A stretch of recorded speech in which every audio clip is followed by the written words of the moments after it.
All right. Well, welcome everybody. Thank you for joining us for another Klaas webinar. So for some of you that have joined us before, you might have heard a couple different topics on this. This is the first time though that we've done one on mortgage planning with Gianna here from Members Alliance. So I'll let her give us an intro here in a second. But just as a reminder who Klaas Financial is, so we are an independent wealth management firm that specializes in retirement planning. We've been in business for 47 years going on now. So it's been a little while. We've had a great relationship with Members Alliance for a number of those years. That's how many of you actually came to us to be clients and things like that. So we do some seminars over at their branch a couple times a year, and then we always like to invite some of them to present to some of our clients as well. So Gianna here is going to focus on the mortgage market, which is obviously a really interesting market at this point with interest rates going basically through the roof over the last 18 or 24 months here. So she's got some good insights that she's going to share. I do have everyone still on mute. So if you have a question, please don't be afraid to answer it in the Q&A box on the bottom center of your screen. There's a box there that you can click. There's also a chat button too, if that's easier for you to find. You can put any questions in there as well. So with that, Gianna, why don't you give us a little bit of introduction about yourself, and then we'll get this thing rolling. Awesome. Thank you. So I'm Gianna Apel. I'm with Members Alliance Credit Union. I am located off of Perryville and Old Creek, right on the corner across from Woodman's. I have been with the credit union now 8 years, almost 8.5 years. I've been doing mortgages about 4 years now. So I kind of entered the industry once it, started doing some pretty wild things. But I'm excited to talk to you guys and kind of go over and kind of break down what's going on. So. Thanks for joining us. We've also got Nate Bribey here, who's another advisor here at Klaas Financial as well. So he'll be chiming in as well with some thoughts and questions and things like that. So like I said, if anybody has any questions, go ahead and shoot them into the Q&A or the chat. So Gianna, if you want to share your screen, we'll see if we can get this thing working right.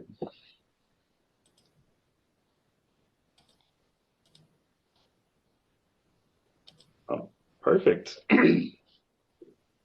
First try, look at that. I'm looking for one more thing. Okay, there we go. So you guys can see it then? Yep, looks good. All right. So obviously we're going to be talking about, home buyers workshop. So what you can do to prepare yourself for home ownership. Getting started, some pros and cons versus owning, of owning or versus renting. So definitely your monthly payments. They do pros are what people are seeing nowadays is monthly mortgage payments are a lot less. They're more affordable than monthly rent. So most of the time your mortgage consists of your monthly mortgage payment, principal and interest, including property taxes, homeowners insurance, all that good stuff. Obviously you pay your utilities separate, same as you would renting. Some cons would be obviously maintenance would be up to you when you're purchasing your home versus renting. It would be up to your landlord. When you purchase your own home, you're building equity in that home. Versus renting, again, that goes towards the landlord. And then stability versus mobility. So we'll talk about a couple of those. When you purchase your home, you obviously have that stability, but it hinders that mobility because you're kind of tied to that real estate. Do some research before you like this, taking classes like this, getting yourself familiar with the process and what it entails. So taking advantage of available resources through Klaas Financial, sitting down with a mortgage officer such as myself, and just getting all of your questions answered before moving forward. Breaking down the budget. So obviously purchasing your first home comes with other finances, such as what are you going to do if your furnace goes out after you purchase a home? How are you going to prepare to fix those things? Putting money down on a home. So typically with us for regular conventional mortgage, which I'll get into the breakdown of the different types of mortgages, but saving up money to put down as a down payment. So that way you can kind of keep your mortgage payment low, interest rate low, things like that. Will you have money left after savings for furnishing the house, things like that? A lot of people upgrade when they purchase their first home. They go from, a smaller rental property to possibly, 2 to 4 bedroom house, things like that. So how are you going to furnish that?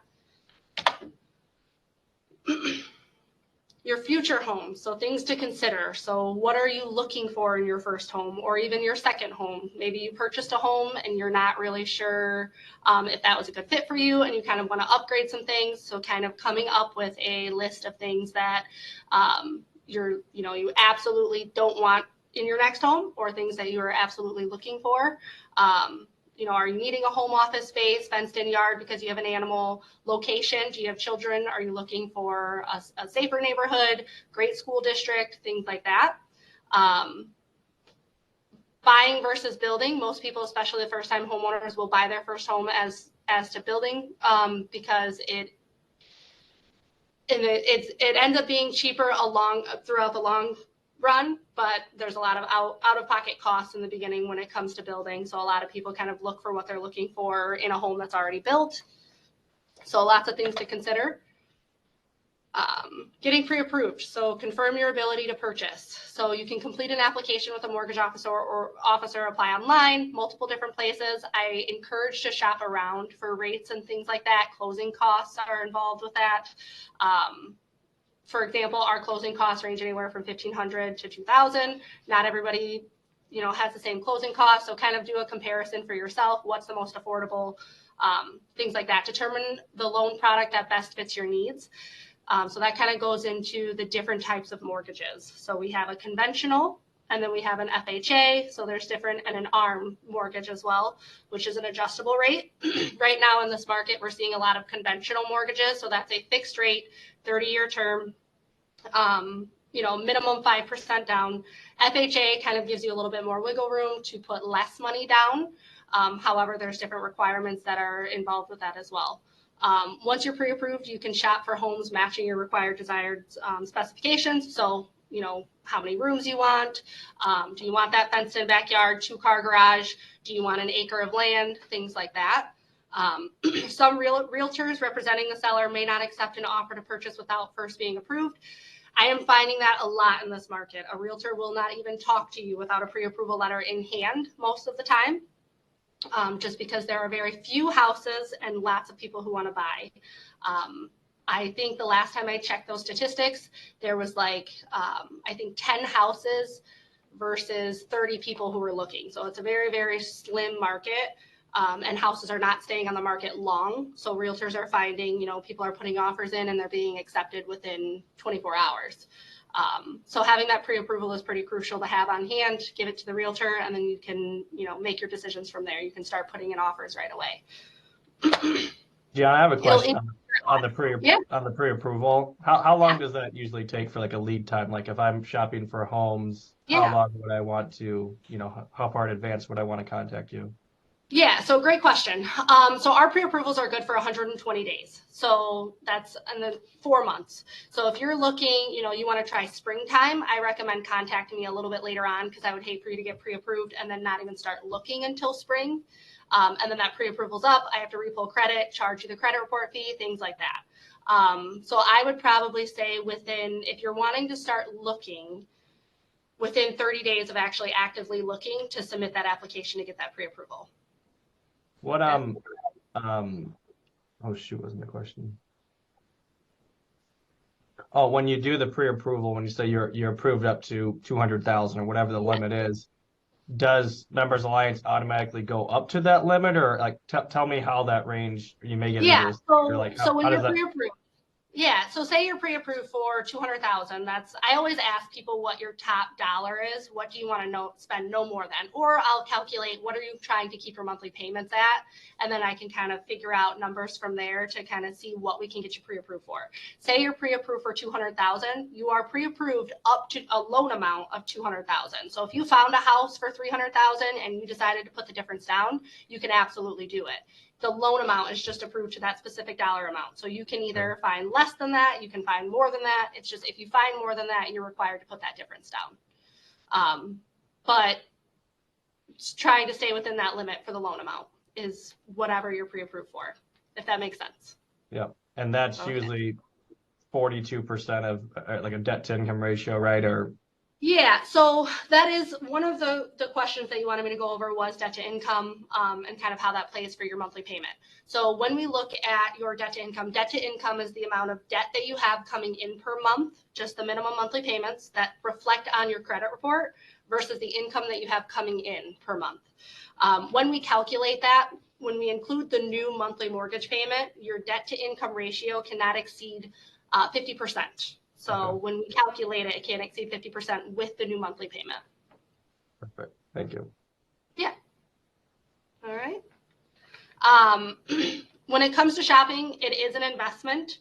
It is a huge commitment. So don't just settle on your first home. Definitely do your research on the home, on the neighborhoods.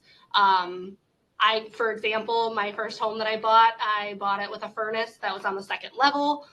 I did not realize that, I should have known that heat rises, but I didn't realize that it later on caused a bunch of issues because of my heating system with it being on the second level. So the next house that I bought, I made sure that I kind of did my research and how furnaces work and, where the best place it should be located.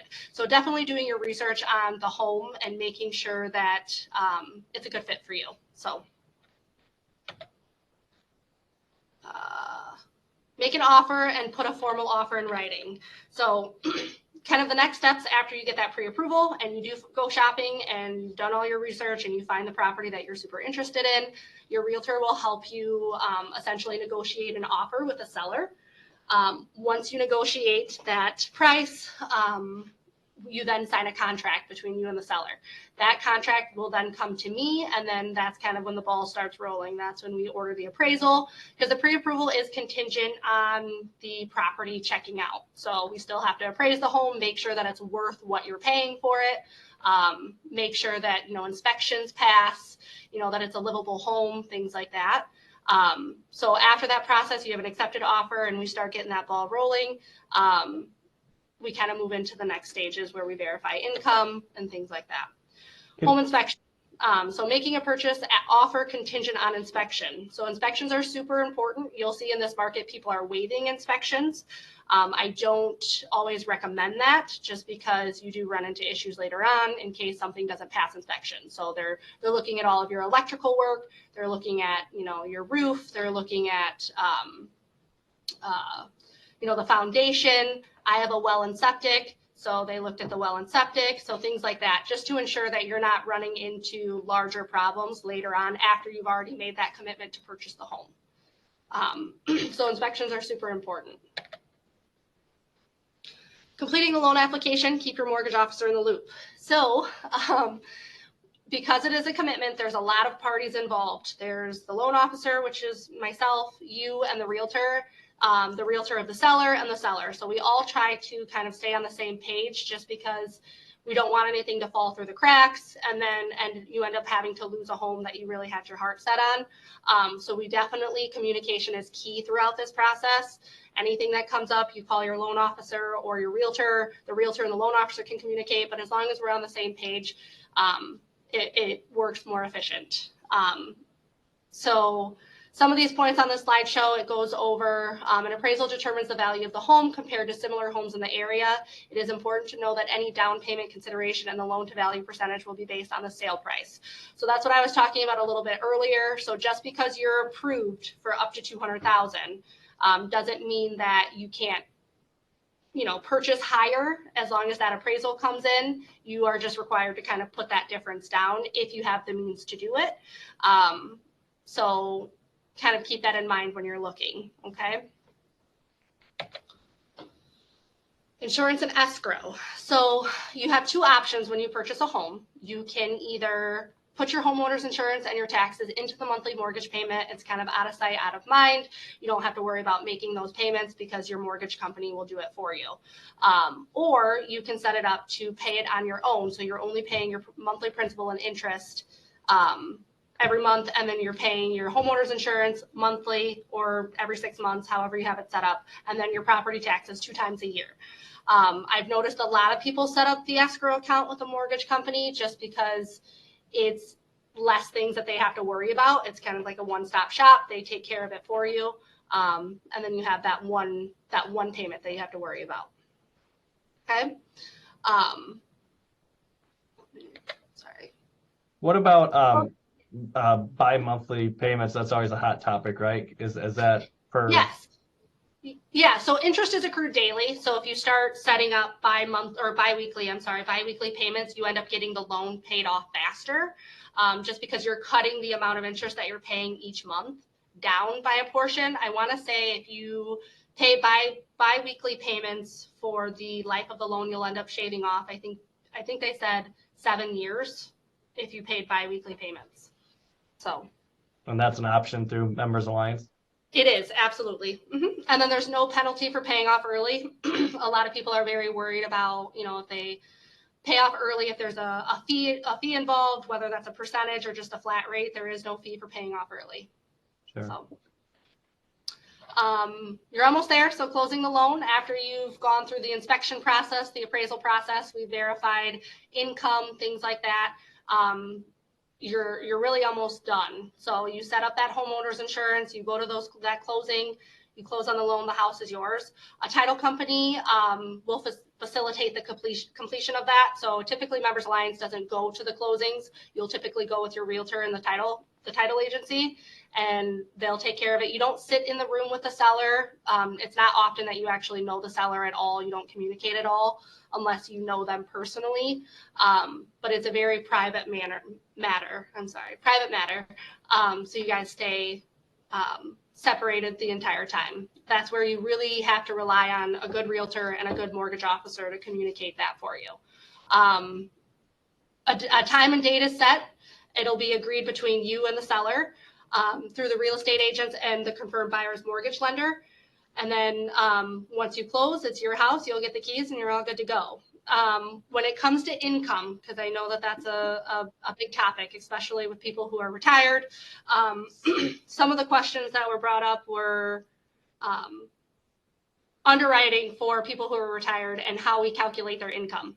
So there's a couple different ways. If it's Social Security or something that's like a government funded, so Social Security, disability, things like that, we require your Social Security award letter or disability award letter that states what you'll be receiving per month. And then we use that. That's before any deductions are taken out. So if you have your health insurance and things like that taken out, we go off of the gross amount, and that's what we use for your monthly income. As far as if you're using some sort of investment, we require, if you're not withdrawing off of it, we require it to be set up to be withdrawn at least 2 months before your first mortgage payment. And then we have to show that you're going to at least be withdrawing that amount 3 years in advance, if that makes sense. So it has to be at least set up for 3 years, not in 3 months, 3 years. We don't need any kind of proof of that prior. So a lot of people get confused on if we need 2 years of, bank statements showing that you've been withdrawing off of it. We do not. Now, if it's any kind of 401k, or say it's a non-investment, so it's just a savings account you're using, that we do have to have 2 years prior time showing that you're pulling it from that account with 3 years set up. Does that make sense? So do they need, so yeah, a lot of our clients' accounts would be retirement accounts, 401k type accounts. Yeah. Do they need to provide a statement? That's what some people are squeamish about, with like a value. Statement or a letter from you guys that says, they are going to be withdrawing this amount from this date to this date, 3 years in advance. That's all we have to have it set up for.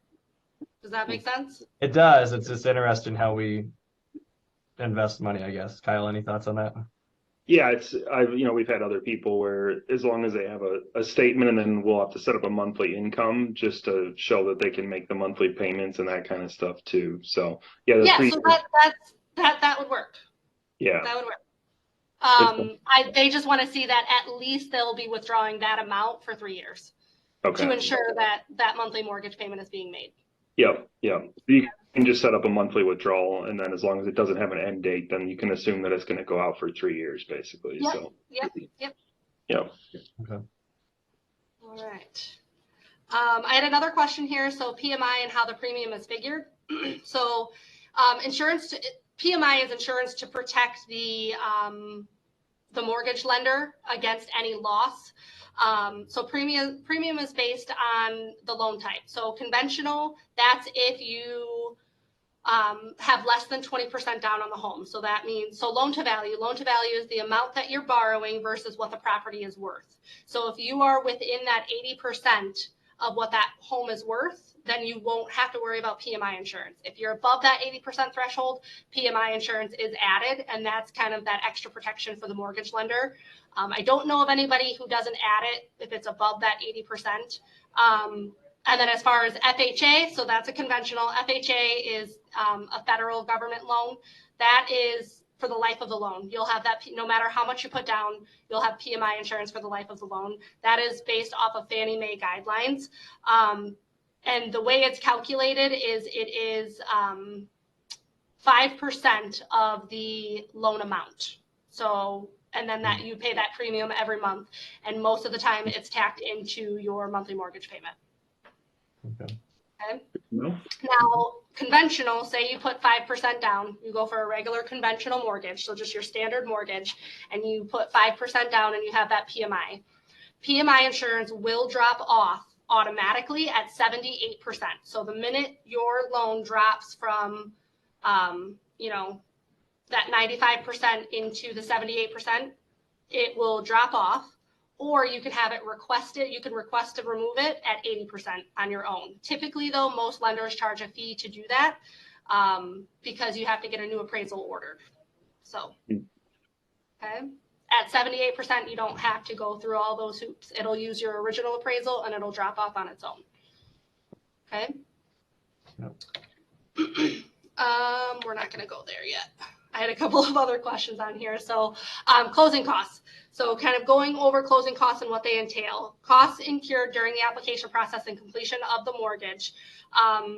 They are just a list of few items, and some standard items are there's always an origination fee, credit report fee, some prepaid interest. And then sometimes, depending on if the seller is willing to pay it, there's taxes involved, depending on when you close on that loan throughout the year. And then any kind of title company fees, so, and county fees. So depending on where you're buying, the county charges fees to get those deeds recorded and kind of, process that mortgage as well. So it's going to range different prices wherever you go. I've seen them as low as ours, which is $1,500 to $2,000. I've seen them as high as $10,000 to $15,000. So that's why it's super important to ask those questions and kind of see what those fees entail. Okay. And those are paid at closing, right? Yes. So in most cases, they're paid at closing. Anytime I have somebody come in my office, I do disclose that there are two fees that I do not collect at closing. One of which is a credit report fee, which is typically $72 and some change. The other is an appraisal fee. Just because that appraisal is done prior to closing, we have to pay that appraiser ahead of time, and that is $450. That is not going to be everywhere. Fees range all across the board, but those are two fees that we collect throughout the process, and then the rest are collected at closing. Sure. Can you talk about the appraisal and maybe how important that is? Like, we agree to trade a home at $250,000, but the appraiser comes in low, right? What happens in that case if the appraisal says it's $230,000? Yeah, so we negotiate $250,000, and it came in at $200,000. You can there's two things. You can break that contract and decide you don't want to move forward with the home. Actually, there's three things. So you can decide you don't want to move forward with the home. You can negotiate and say, I don't want to purchase this more than $200,000 and see if they'll come down. Or you can pay the difference. So we cannot lend more than what it's worth. So we would cap you at that $200,000, and then you can pay the difference out of pocket. In this market, we are seeing a lot of people do that. We have seen a lot of people pay that difference because there's so few homes, and a lot of people are charging more than what the home is worth, and people are paying that difference just to be able to get into their home. Sure. So it is very common right now. I feel like I talked very fast. I'm so sorry. No, that's all right. That's all right. But All in all, have you seen appraisals match the market? I mean, is it a different like ranges of homes, like 100 to 200 been appraising, 3 to 4, yeah, not so much so higher it's end?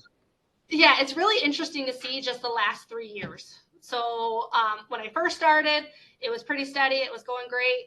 And then that second year in, rates really dropped. Like they took an all-time low. I'm not sure if we'll ever see them get that low again, but they really dropped. Market was hot. Everybody wanted to sell because they could sell for more than what it was worth, and because people were getting small interest rates, they were willing to pay over what it was worth. And then all of a sudden, you started to see it really climb within, I think what Kyle said, 18 to 24 months. Within that time, the government put prime rate at, I want to say it jumped 8 times within that 10 months. And then it was at its all-time high. So then people were like, okay, well, let me just not move. Let me not sell my house. So then it was very few houses out there because they were like, I'm already at a 4.25% rate. I don't want to lose out on that rate, and then lock in at a higher rate. Now what I'm seeing is the market is starting to, I think it's done its peak. It's staying pretty steady, but it's not climbing. So people are willing to make that move to move again. So if that answers your question. Yep. I would say we kind of echo that too, Gianna. The mortgage market, the housing market, it hasn't crashed by any means, but it's kind of like frozen, right? I mean, if you have a good house that's in good shape, you're still getting a good number for it.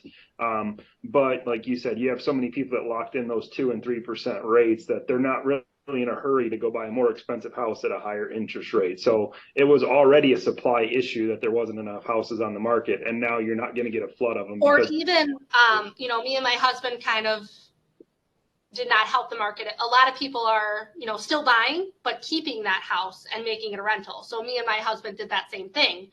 Do we start out buying a rental at, 8% interest, or do we keep our current mortgage at, we were at 3.75, keep that as a rental, and then buy our new home at, we locked in at 6.5% for our new home, but now we have the rental and we have the new home. But now that house is no longer on the market. It's still that rental. So there's nobody can purchase that home. So a lot of people are choosing to keep that house and even still buy. So we're seeing that a lot as well. Yeah. What about, I think, talk about rules and regulations between like different banks and credit unions, their lending standards versus like Fannie and Freddie, and how that dynamic plays. That like, some people say like, well, this bank or credit union said I could do this, but this one said this. Like, is that the bank or credit union's rule, or is that Fannie and Freddie? Yeah. Kind of explain that dynamic and how that all plays out in practice. Yeah, absolutely. So Fannie and Freddie are the government guidelines. Every mortgage lender should be following those guidelines. As far as, what can be done as far as keeping them in their portfolio or selling it is different. So we use Fannie Mae. So you have to use one or the other. We use Fannie Mae. When we do that, it's not necessarily, we follow all their guidelines, but as far as, what can be done and what, I'm trying to think of the best way to phrase this. So for example, because we're a smaller credit union, we're local, we're smaller, we're not as big as somewhere like Green State Credit Union where they're across, many different states. We can only keep loan amounts of $250,000 or less at 30 years with us under Fannie Mae guidelines. Now, Fannie Mae guidelines will do something larger like a $500,000 mortgage. We just cannot keep that in our portfolio, whereas like Green State Credit Union could because they're larger, if that makes sense. But as far as the guidelines, they should all be using either Fannie or Freddie. Now, there's different structures. So for us, if it's 30 years, 250,000, we can't keep it. It'll go to, we use Rocket Pro TPO. If it's 20 years and 250,000, then we can keep that in our portfolio. So it kind of just depends on each lender's financial stability as far as what they can keep in their portfolio. I see. So it will be different across the board. And that's another big question too to ask is, are they going to keep it? Are they going to service it? Or are they going to sell it? Right. I've had people that I've noticed in the last 2 years who they, went through Blackhawk and it was sold 3 different times and they didn't know that. So that it kind of caused some confusion and things like that. So that's another huge thing to consider is if you go through this person, is it going to stay with that person? Right. Just And- because and that- every place has different guidelines. So that's the origination versus the servicing, right? And you're saying that one could be based on capital requirements based on the size of the institution, or it could just be a business decision that they choose just to originate and not service, correct? Correct. Or, Mhm. okay. Good. That's helpful. And then, like, how many states are you guys licensed in, Gianna, as far as writing mortgages in different states? If we have somebody that moves to Florida or Arizona for a second home, that kind of stuff. So we can originate across the U.S. We cannot keep in our portfolio we can only keep in our portfolio 2 different states, and it's certain counties. It's not the entire state. So the state of Illinois, we can do Stevenson County, Boone, Winnebago, Ogle, and then in Wisconsin, we can do Walworth, we can do Rock County, and then one other I would have to double check on. So for us, it's counties, but it's across 2 different states. We can originate anywhere, though. It would just get sold to Rocket Pro TPO. We are in the process of adding a new investor on. They're called Federal Home Loan Bank of Chicago. It's actually a really cool program that we're looking into because we can originate it. It'll get sold to them, but we will service it. So anything that wouldn't fit in our normal portfolio guidelines, we would sell it, but we would service it. So you would still call me up and say, hey, what's going on with my monthly mortgage payment? I thought I made it, and I can answer all of those questions versus selling it and then them servicing it and then not guaranteeing that they won't sell it again. So it would stay serviced with me. Okay.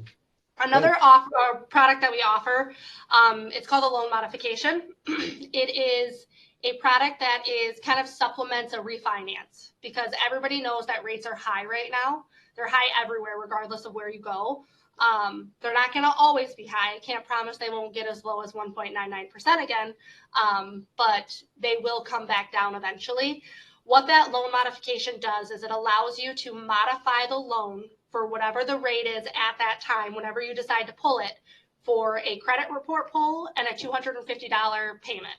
So to give you an idea of what that looks like, for refinancing a mortgage, for us, those closing costs range anywhere from $1,200 to or $1,500 to $2,000. Okay, this loan modification allows you to modify the loan up to 8 times before actually having to refinance it and pay those full closing costs. It is something that is unlimited.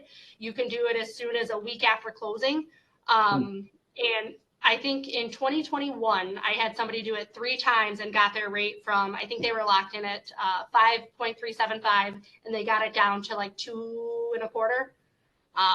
So they ended up paying $750, but then they got their rate down that much without actually having to refinance the entire mortgage. So there's more on the origination fee to have that type of loan, right? Or the closing costs, or how is that, does the borrower pay more upfront to get that flexibility? Nope, that is just, so that's after the event you close on the mortgage. So it doesn't count if you're refinancing it from, say you went through Blackhawk, you closed the loan with them and you wanted to refinance it, you would pay those full closing costs. Right. But say you chose to close the loan with us, we now have that loan in our portfolio and you're like, hey, I have a 7% interest rate. I really don't like that rate. Can you tell me what rates are looking like now, 3 years later? And if I pull that rate and that rate based off of your original appraisal, if I pull that rate and it comes in at, 5%, I can lock you in at that 5% for $250 and a credit pull. The credit pull is the credit pull is just to ensure nothing drastically changed with your credit. Right. Make sure your credit didn't plummet by not making payments, things like that. So the initial rate doesn't change versus a conventional, you're saying, right? Correct. And if I pull rates and they haven't changed at that point, it's not affecting what you currently are locked in. So if it comes in higher, I'm not going to turn around and say, hey, actually, we're going to raise that rate. And it is unlimited. So like I said, I've had somebody do it in a span of 6 months when they've noticed rates are dropping. So you chose to do it 3 years later, it's 5%. You come back and talk to me 4 months later and you say, hey, can you check those rates for me? And it's even lower. It's an additional $250, but you pay that $250 and you get that lower rate. So What is that type of loan called? that is just, it's not necessarily a loan. It's you're still in proprietary. your, Is it something only Members Alliance offers right now? Like yes. it's Yep, it's not a proprietary. type of loan. It's just an additional benefit that you can take advantage of on your current loan. So, you know, anything that stays in our portfolio is going to just be a regular conventional mortgage. So it would still be a regular conventional mortgage. It's just an additional benefit that you can take advantage of to adjust your current loan. Right. Okay. What does Members Alliance call it though? Pardon me? What Oh, is loan members- modification. Loan Modification. Okay, thank you. All right, Sorry. that's the term. Got it. Yeah, that's a pretty nice benefit. It is, yeah. Especially in interest rate environment. My first mortgage, I used the first time home buyer grant that I ended up going through Blackhawk Bank, and they sold it to US Bank. And as soon as I got into the mortgage world and I heard that we did that, I asked US Bank if they offered anything like that. And they pretty much told me that I should refinance my mortgage with Members Alliance and take advantage of that product because they had never heard of it. So. Yeah. Nice, especially in an interest rate environment like today, where they may be lower, 12 or 18 months from now from what you're getting locked in at today. So yeah, and a lot of places right now too, I'm finding, say, you come into, you've had your mortgage for 5 years, you're like, I'm sitting on, a good chunk of money, I just want to throw that towards my mortgage. I'm seeing a lot of people not really adjust that payment. It's just a principal only payment. For us, instead of refinancing the whole mortgage, we can do that loan modification for $30 if you wanted to. Let's just say you want to throw $50,000 onto your mortgage and get your payment lower and eat away at that principal. For a $30 fee, we can do that loan modification to lower your monthly mortgage payment and then pull the rate at that time and see what that rate is. So it would be even cheaper. So nice. It's like a refinance light where you don't have to go through all the extra work to get the new rate. Yeah, it's just 2 forms you have to sign. It's not going to feel like you're purchasing the home all over again. So. Oh, very cool. Very interesting.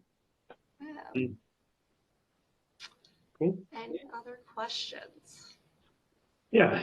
Anybody out there have any questions that they'd like Gianna to answer? Otherwise. Otherwise, I think we're good for now. Anything else you can think of, Nate, for right now? No, it's always interesting to hear. We get a lot of questions from clients on, what am I approved for? And I love that, I always hear that it's like, they agree on a price and then they're not even sure they're pre-approved for that amount, right? It's like, I think that's just so key. It's like, get the pre-approval first, and I guess talk about like in practice, like we always hear that, the bank, the credit union will lend you more than you can afford, right? Can you talk about like, with that 50% debt to income for your payment, that payment includes escrow for taxes. What's a good rule of thumb that people should be thinking of? So I actually like that you bring that up just because, at least with me, I can't speak for all mortgage lenders, but I'm also a certified financial counselor. So I take finances and things like that very seriously. I always have that realistic conversation of, yes, we pre-approve you up to 50% debt to income with that new monthly mortgage payment. And then that you still have that 50% of your income, but keep in mind, we go off of gross. So it's not what you're taking home. Okay. So that's not your net. So that's something to consider, as well as, what do your other finances look like? We're calculating that off of just your credit obligations. So what shows up on the credit report, that doesn't include, cost of living right now is skyrocketed and people know that. So groceries, utility bills, things like that, you have to budget for that. Another thing, childcare is a big one. I pay $2,000 a month for childcare. So that right there is more than my monthly mortgage payment. So those things are all stuff that you have to consider. And I will sit down with my members and I will break down all of their monthly finances to see what they ideally would like to keep their payments around. Whereas I don't think a lot of bigger banks are having that open conversation with their members to really grasp what their finances look like. They just look at that 50% and yep, you're approved, you're good to go. And so a lot of people are like, oh, I'm approved for 200,000. That's what I don't care what the payment is. They say that it's okay when that's not always the case. So, I guess Quickly on, well, it doesn't have to be quickly, but like, so bonuses, right? So we're talking about debt to income, like bonuses, like 1099 self-employed folks, like just any general thoughts on how variable income is computed into that Yeah. equation? So, yes. So, couple different things. And I like to use myself as an example because I have a lot, I've taken advantage or, put myself in situations where I can use them as an example. So I've been a server for a very long time. When I bought my first home, I was a waitress before I did this. What really kind of plays into factors when you are either self-employed or you work for, tips or things like that, you don't always claim it, which is, in that moment, great, because you don't pay taxes on it. However, it hinders because we have to verify based off tax returns and W-2s. So if you're self-employed, I verify your tax returns and you're writing off, everything like gas, every little receipt you write off, your profit and loss, your loss seems a lot greater than what your profit is. So trying to be mindful of everything that you write off for your taxes is super, super important. So commission, bonuses, things like that, those are very good to look into and kind of monitor. As far as what we were talking about is getting pre-approved for more than what you can handle, because commission is not always guaranteed, or bonuses are not always guaranteed. And we saw that with COVID. We saw that overtime or even regular hours being cut. That's not guaranteed. So you just have to really prepare yourself for your monthly budget on if you can afford that payment if you don't get that commission. Yep. We can use that in your debt to income. I'll calculate that. What we do is if you're self-employed, we take 2 years tax returns and a profit and loss statement to show what you've made for the year so far. And we take an average across the board. But if you had a really great year in 2022 and not so good of a year in 2021, and I take that average, it's going to make it a lot less. So it's just really considering, what could happen in the future years. Kind of erring on the side of caution. Yep. Right. Well, we make sure all our clients report their income, so we're not worried about that. Perfect. And we would definitely shy them away from spending 50% of their income on a house. I trust you guys. But even if not, like I said, I have that open conversation and I really map out what would be a good fit for them, versus just throwing them into something. So that's good. Yeah. Important. Yeah. Awesome to hear. Well, good. Well, as I said, everybody that's attended, this will be recorded, so we will be throwing this up on our website. It usually takes us a week or so to get it up and edited and all that kind of stuff, but we appreciate you jumping on here, Gianna, and we'll do some more of these in the future with you for sure. Yeah, awesome. Thank you guys so much for having me. All right. Thanks, Gianna, and thanks everybody for joining us. Have a good rest of the afternoon and a good evening. You too. All right. Bye-bye.